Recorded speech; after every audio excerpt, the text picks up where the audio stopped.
শরীরের গঠন সবার মতো না হলেও রিফাতের চিন্তাভাবনা, আবিষ্কার আর প্রযুক্তিগত মেধা অনেক স্বাভাবিক মানুষকেও ছাড়িয়ে গেছে বহুদূরে।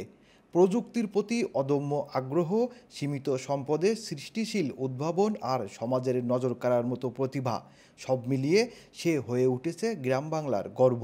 রিফাতের সবচেয়ে আলোচিত সৃষ্টি হলো তার নিজে হাতে বানানো অটো আই স্মার্ট কার। মাত্র ৭০ থেকে ৮০ হাজার টাকা খরচ করে প্রায় ৪ থেকে ৫ মাসের টানা পরিশ্রমে তিনি এ গাড়ি তৈরি করেন।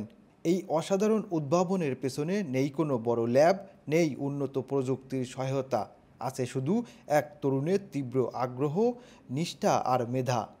এই প্রতিভাবান কিশোর এখানেই থেমে থাকেননি, নিজের হাতে বানিয়েছেন ভিন্ন ধরনের এক গিটার, যেটি দেখতে যেমন আলাদা, বাজাতেও তেমন ইউনিক। গিটারের কাঠামো, টিউনিং সিস্টেম সব কিছুতেই দেখা যায় তার নিজস্ব চিন্তা। বিস্ময়কর আবিষ্কারগুলির মধ্যে আরও একটি হলো আইফোন। রিফাত 10টি পুরনো নষ্ট অ্যান্ড্রয়েড ফোন এবং মাত্র ২,০০০ টাকা খরচ করে একটি আইফোনের আদলে ফোন বানিয়েছেন। ফোনটি এমনভাবে সাজিয়েছেন যা সাধারণ চোখে সত্যিকারের আইফোন বলেই মনে হয়।